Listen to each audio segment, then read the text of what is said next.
So this is the Finish Line Rally. Ignore all the Sharpie stuff, I'll explain that later. This is the newest addition to Finish Line's fairway lineup, but it's not this new mold that's a big deal. It's kind of what this disc represents. Now the mold isn't bad by any means, it's actually a really solid mold. I would describe the feel as something like a deeper FD or maybe a deeper like Exodus or Eagle L type disc. The only downside I would say is that the wing height is a little too tall. Mainly because they were going after like a -1 turn with a 1 fade, so like the FD or Eagle L type flight out of it, but it's not that. It's pretty stable. It actually like fights some winds. It'll turn like a touch, but not a whole lot. But the other thing I would say about it is it's just a little too domey for my liking. But Marcus, who's now a part owner of Finish Line, congrats by the way, he said that they were working on those two things because this ended up a little bit more stable than they would have liked,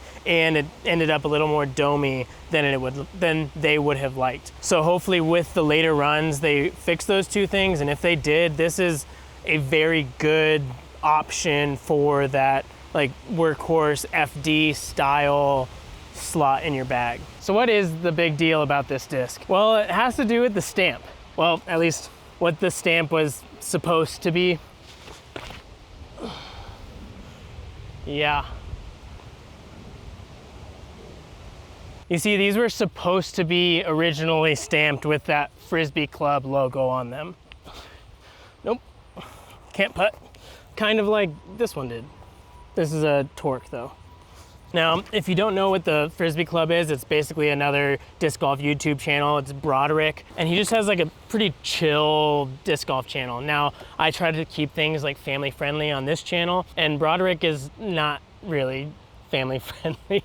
So I'll have the link to his channel in the description, but just as a warning, his channel's not, he just speaks whatever's on his mind. So that's not gonna be like the family friendly content that you get here per se. Basically what they did was this, for the first run rallies, they did a pre-order that was supposed to have the Frisbee Club logo, Broderic's logo on them. They were pre-orders, and then when Infinite got all of these in, they accidentally stamped all of them with this launch edition first run rally stamp on them and didn't put the Frisbee Club logo. So for all those people who ordered the Frisbee Club rallies, there you got Frisbee Club Torques instead. It's not that mistake that's a big deal. It's the fact that Drew and Finish Line did this in the first place. See, I think this might be the first time that not just a store, but a disc manufacturer has sponsored and done like a signature disc release for a content creator.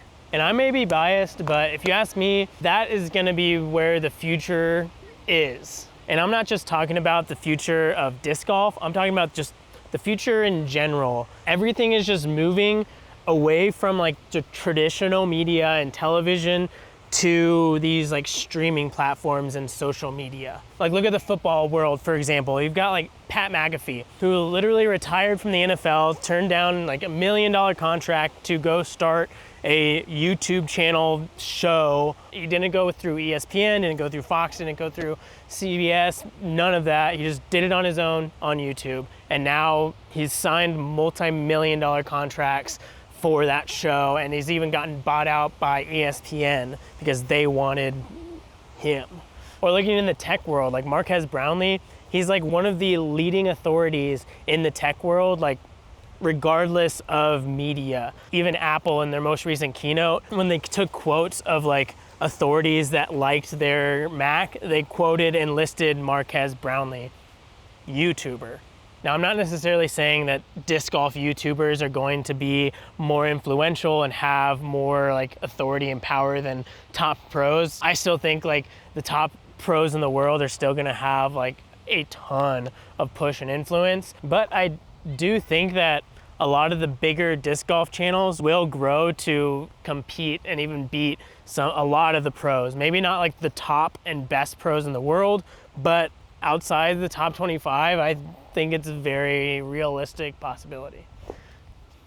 And basically, like the more companies see that value in disc golf creators and support them with signature discs or sponsoring videos, the more it legitimizes our careers. And in turn, like everyone's a winner, including you.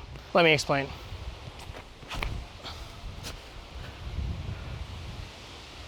barely. Woo-hoo. So like starting with the creator, the company sees the value in the creator. So they pay for like video sponsorships or support them through signature discs or brand deals, whatnot. So the creator makes more money, creator wins. Wow, that was pathetic. But then if the creator has the value that the company's paying for, then the company gets that value back or more in brand awareness or sales directly. So win for the company. Ugh.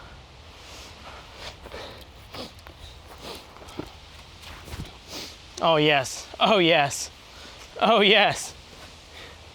This water works for you. But then because the creator is making more money and it becomes a better career option for them, and they don't have to stress so much about paying bills month to month, then they're able to make better content for you, in turn helping you win. And not only that, but the more legitimate of a career disc golf content creation is, and the more money that's in there, the more it will attract disc golf content creating talent. Same thing with like the pros. You see, when Paul and Kristen, for that matter, signed their big contracts, Paul for 10 years, $10 million, Kristen for 4 years, $500,000, the reason that was so big was because since they were public, more people could see that disc golf was a legitimate career. Not only that, but you can make pretty good money in it. Because even now, sometimes people on tour are like struggle, like you have to absolutely love disc golf to be on tour. Unless you're one of the top guys, it's very difficult to live month to month touring as a professional disc golfer.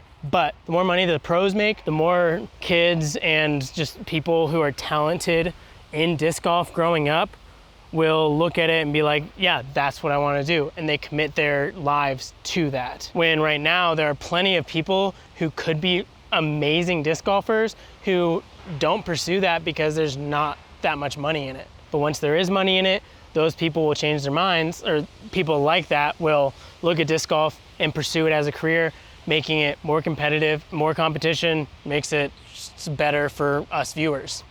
And the same thing is true with content creators. The more that the content creators can make it a legitimate career being a disc golf content creator, the more like talented creators would look at it and be like, yeah, I'll do disc golf. I like disc golf. I'm really good at content creation. I'm gonna do that. When before it's like, I'm really good at video. I love disc golf, but like, it just doesn't make a lot of money. So they go do other things. So the more it legitimately becomes a career, the more you win as a viewer because you get better content.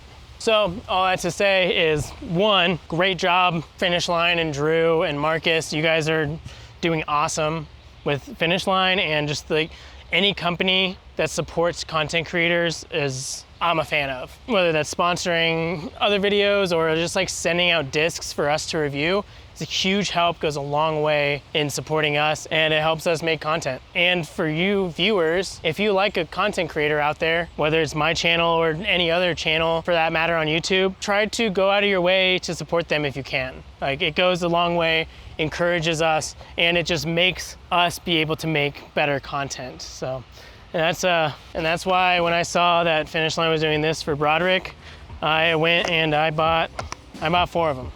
So, thanks for watching. See you in the next one. Dang, that's stable. 4! Yeah, that was a headwind.